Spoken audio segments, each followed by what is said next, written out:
बन के जंगल में रहने वाला कालू कौआ आज अपनी बेटी टुनटुनी चिड़िया के साथ शहर के जंगल जा रहा था।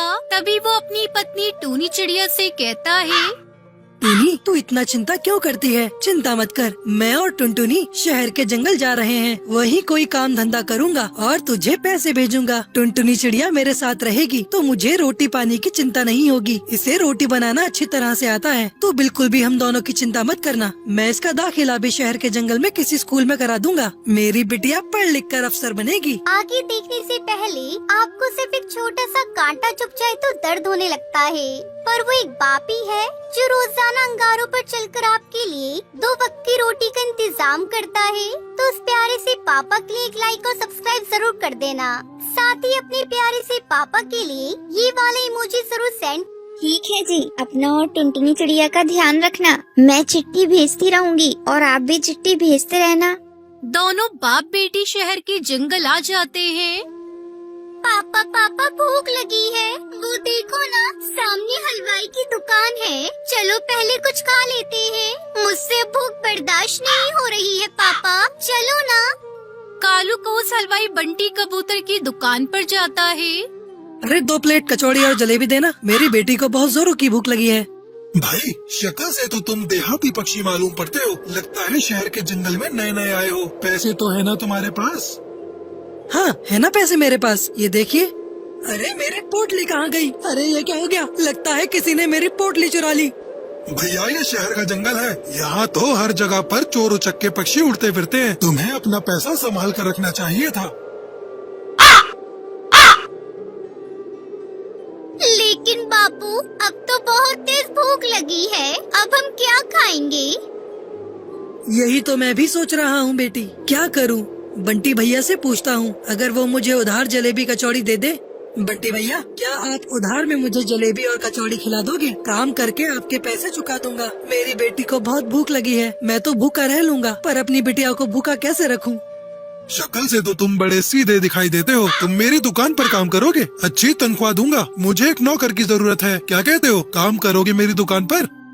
हाँ भैया, शहर के जंगल तो मैं काम करने ही आया था। आपने तो मेरे मुंह की बात छीन ली। मैं आपकी दुकान में काम करूंगा, लेकिन बंटी भैया, मुझे कचौड़ी बनाना नहीं आता। आप मुझे सिखा देना, फिर मैं बहुत ईमानदारी से आपका काम कर दूंगा। ठीक है, आ जाना कल से। ऐसे ही समय गुजरने लगा। कालू को उस बंटी हलवाई की दुकान पर काम करने लगा। एक दिन बंटी कबूतर हलवाई ने कालू कौए से कहा, अरे कालू भाई, आज मेरा मन को चटपटा खाने का हो रहा है। तू ऐसा कर, यहाँ से थोड़ी दूर पर एक पक्षी पानी पूरी का ठेला लगाता है, तू वहाँ से पानी पूरी लेकर आ। ठंड में चटपटी पानी पूरी खाने का मजा ही कुछ और है। वहीं पर बैठी टुनटुनी चिड़िया उनकी बातों को सुन रही होती है और वो उनसे कहती है, बंटी अंकल, पानी पूरी तो मुझे भी अच्छी लगती है और मैं तो पानी पूरी बनाना भी जानती हूँ, लेकिन मेरे बापू के पास इतने पैसे नहीं है जो मैं पानी पूरी का ठेला लगा सकूँ। हाँ बंटी भाई, मेरे पास इतने पैसे नहीं है जो मैं टुनटुनी के लिए पानी पूरी का ठेला लगा कर दे सकूँ। अच्छा, ऐसी बात है तो एक दिन तू मुझे भी पानी पूरी की 1 प्लेट बनाकर खिला। ये ले पैसे, फिर मैं बताऊंगा तेरी पानी पूरी कैसी है। अगले दिन टुनटुनी चिड़िया बंटी कबूतर को पानी पूरी बनाकर खिलाती है। अरे बाबा टुनटुनी, इसका तो कोई जवाब नहीं। ऐसी पानी पूरी तो मैंने आज तक नहीं खाई। तू ऐसा कर, मेरी दुकान के सामने एक पानी पूरी का ठेला लगा ले। पैसे की तू चिंता मत करना, मैं तेरी मदद करूँगा। लेकिन एक समस्या है, अगर मेरी बेटी काम करेगी तो वो पढ़ेगी कम। मैं तो इसे अफसर बनाना चाहता हूँ। अरे बापू, मैं पढ़ाई भी कर लूंगी, पानी पूरी का ठेला भी लगा लूंगी। सुबह स्कूल जाऊंगी और शाम को स्कूल से आने के बाद मैं पानी पूरी बेचा करूंगी। आप इसकी चिंता मत करो। ठीक है बेटा, जैसी तेरी मर्जी, लेकिन मेरे लायक कोई भी काम हो तो मुझे बता देना। टुनटुनी चिड़िया ने अपने पिता और बंटी कबूतर की मदद से दुकान के आगे पानी पूरी का ठेला लगा लिया। आओ आओ, स्वादिष्ट पानी पूरी खाओ। ऐसी स्वादिष्ट पानी पूरी आपने कभी नहीं खाई होगी। आओ आओ, खट्टी मीठी पानी पूरी खाओ। देखते ही देखते पानी पूरी खाने वाले पक्षियों की भीड़ लग जाती है। फिर कालू को अपनी बेटी टुनटुनी चिड़िया के साथ मिलकर पानी पूरी बेचने लगा। कुछ दिन बाद टूनी चिड़िया भी शहर के जंगल आ जाती है और फिर सभी साथ में खुशी खुशी रहने लगते हैं।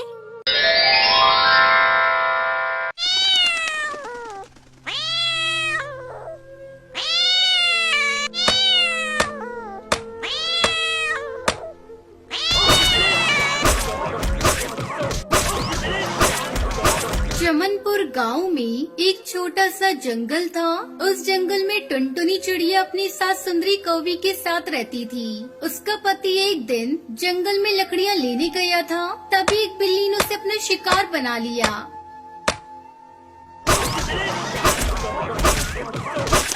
घायल कालू कौआ किसी तरह घर पहुंचता है।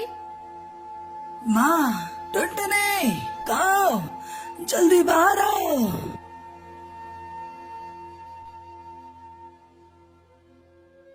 अरे क्या हुआ जी आपको? बाप रे बाप, आपके पूरे शरीर से तो खून बह रहा है। किसने आपकी ऐसी हालत कर दी? तब तक आप लोग कमेंट पे बताएं 65 - 0 कितने होते हैं। एक बिल्ली। टुनटुनी, अब मैं नहीं बचूंगा। तुम घर का और माँ का ख्याल रखना। सुनहरी, मेरी बच्ची, मेरे पास आ। मैं तुझे आखिरी बार प्यार करना चाहता हूँ। टुनटुनी, मेरी बच्ची को खूब पढ़ाना। इतना कहते कहते कालू कौआ अपने प्राण त्याग देता है। ये सब क्या हो गया जी? अब मैं आपके बगैर कैसे जीऊंगी? पापा, पापा उठो ना पापा, मुझसे बात करो ना। क्या हुआ आपको? सुनहरी, मेरी बच्ची, अब तेरे पापा कभी नहीं उठेंगे। वो हमें छोड़कर चले गए। टुनटुनी दहाड़े मारकर रोई जा रही थी, तभी गुस्से में सुंदरी कौवी वहाँ आती है। अरे करमजली, मेरे बेटे को खा गई और अब रोने का नाटक कर रही है। तू मेरे बेटे को खा गई है। तू मनूस है, मनूस। जिस दिन तूने इस घर में कदम रखा, अपने ससुर को खा गई और अब मेरे बेटे को। तू डायन है, डायन। निकल जा मेरे घर से। अरे समधन जी, ये बेचारी कहाँ जाएगी? इसने अपने पति को खो दिया और आप इसे घर से निकाल रही हैं। मैं भी आपके आगे हाथ जोड़ रही हूँ। अब मेरा बेटा नहीं रहा, मैं आपके आगे हाथ जोड़ती हूँ। ले जाइए इसे और इसकी बेटी को, नहीं तो ये डायन एक दिन मुझे भी खा जाएगी। मेरा बेटा मर गया, अब इसका इस घर से कोई नाता नहीं। अभी 2 दिन पहले ही टुनटुनी की माँ उससे मिलने के लिए उसके पास आई थी। चल बेटी चल, वो घर भी तो तेरा अपना ही है। जहाँ तेरी इज्जत नहीं, वहाँ रहने से क्या फायदा। टुनटुनी अपनी बेटी को लेकर अपनी माँ के साथ अपने पिता के घर चली आती है। कुछ दिन बीत जाते हैं। एक दिन टुनटुनी की सहेली बुलबुल उससे मिलने आती है। अरे टुनटुनी, तूने अपनी कैसी हालत बना रखी है? किसी के चले जाने से जिंदगी खत्म नहीं होती। तुझे जीना होगा अपनी बेटी के लिए। मेरी एक बात मान, तुझे पानी पूरी बहुत अच्छी बनाने आती है। तो ऐसा कर, अपनी पानी पूरी को नया रूप दे दे और बेचना शुरू कर। तेरा मन भी लगा रहेगा, फिर 4 पैसे भी घर में आएंगे, जिससे तू अपनी बेटी को किसी अच्छे स्कूल में पढ़ा सकती है। बुलबुल की बातों ने टुनटुनी पर गहरा असर डाला। वो कुछ ही दिनों बाद अपनी रंग बिरंगी पानी पूरी बनाकर बेचना शुरू कर देती है। पानी पूरी ले लो, रंगीन पूरी, चटपटी पानी पूरी, खट्टी मीठी पानी पूरी ले लो, पानी पूरी। बहुत ही जल्द टुनटुनी की रंगीन पानी पूरी की डिमांड बढ़ जाती है। टुनटुनी की पानी पूरी की तारीफ जब उसकी सास सुंदरी कौवी को मिलती है तो उसे अपने किए पर पछतावा होता है। वो उसकी माँ के घर जाती है। अरे बहू, मुझे माफ कर दे। मुझे अपनी बेटी की मौत का बहुत बड़ा सदमा लगा था, इसलिए मैंने तुझे मनूस समझा। मुझे अब अपनी गलती का एहसास हो गया है। तू चल मेरी पोती को लेकर, अब से हम सब साथ में रहेंगे। टुनटुनी अपनी सास को माफ कर देती है और उसके साथ अपने पति के घर वापस चली जाती है। इस तरह वो रंगीन पानी पूरी बेचकर खुशी खुशी अपनी बेटी के साथ अपनी जिंदगी बिताने लगती है।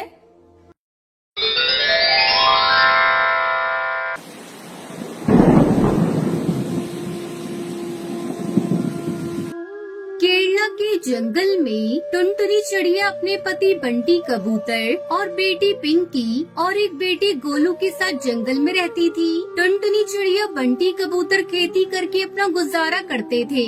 बंटी कबूतर अपने खेत में हर प्रकार की सब्जियां और फसल उगाया करता था और उन्हें शहर की मंडी में अच्छे दामों पर बेच देता था। अजी सुनते हो जी, इस बार धान की फसल तो बहुत अच्छी हुई है। जल्द से जल्द इसे शहर ले जाकर बेच दो। बारिश का क्या भरोसा, बिन मौसम भी बारिश होने लगती है। तुम ठीक कहती हो, जल्द ही मैं अपनी फसल को ले जाकर शहर की मंडी में बेच दूंगा। तुम चिंता मत करो, बस बच्चों पर ध्यान दो। तब तक आप लोग कमेंट पे बताएं 39 + 25 कितने होते हैं। और उसका पति धान की फसल काट कर खेत में ही छोड़ देता है और खाली खेत में सब्जियों की बुआई करने लगता है। इसी तरह कुछ दिन गुजर जाते हैं। एक दिन गांव का कालू किसान उनके पास आता है। बंटी, अरे ओ बंटी, कहाँ हो भाई? जल्दी घोंसले से बाहर आओ, मुझे तुमसे जरूरी बात करनी है। क्या बात है कालू भाई, कौन सा जरूरी काम है? बताओ, मैं उसे पूरा करने की कोशिश करूंगा। बंटी भाई, बस आपसे यही कहना था, अपनी फसल के साथ मेरी भी फसल शहर में बेच देना। ठीक है कालू भाई, मैं 1-2 दिन में अपनी फसल बेचने जाऊंगा तो तुम्हारी भी फसल बेच दूंगा। कालू को वो वहाँ से जाने लगता है। तभी टुनटुनी वहाँ आ जाती है और कालू से कहती है, अरे कालू भैया बैठिए, मैं अभी आपको ठंडा ठंडा तरबूज का शरबत पिलाती हूँ। गर्मी बहुत है। नहीं बहन, फिर कभी आकर शरबत पीऊंगा। ऐसा कहकर कालू किसान वहाँ से चला जाता है। रात को जब सभी सो रहे थे तभी अचानक बिजली कड़कने लगती है और बारिश शुरू हो जाती है। अब क्या होगा जी, हमारी सारी फसल खेत में पड़ी है, सब भीग जाएगी। अरे पगली, तू चिंता मत कर, अभी बारिश रुक जाएगी। देख, बादल जा रहे हैं। दोनों पति पत्नी काफी देर तक बारिश रुकने का इंतजार करते हैं, लेकिन बारिश होती ही जा रही थी। रात भर जोरों से बारिश होती रही। सुबह जब बारिश रुकी तो बंटी कबूतर टुनटुनी चिड़िया अपने खेत पर जाते हैं। वहाँ का नजारा देखकर दोनों पति पत्नी जोर जोर से रोने लगते हैं। सारे खेत में पानी भर गया था और उनकी फसल पूरी तरह से पानी में डूब चुकी थी।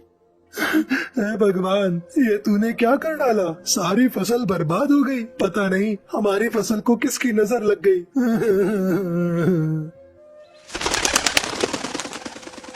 मम्मी, पापा, जल्दी घर चलो, हमारा घर टूट गया और गोलू उसके अंदर दब गया है। मैं किसी तरह अपने आप को बचा पाई हूँ। भगवान के आगे किसी की नहीं चलती, हम कर भी क्या सकते हैं। चल कर बेटे गोलू को देखते हैं। तीनों जब तक घर पहुँचते हैं तो उनका बेटा गोलू भगवान को प्यारा हो गया था। हे भगवान, ये सारी आपदा तुझे हमें ही देनी थी। एक तो हमारी सारी फसल तूने खराब कर दी और ऊपर से मेरा बच्चा मुझसे छीन लिया। ऐसा क्यों किया भगवान?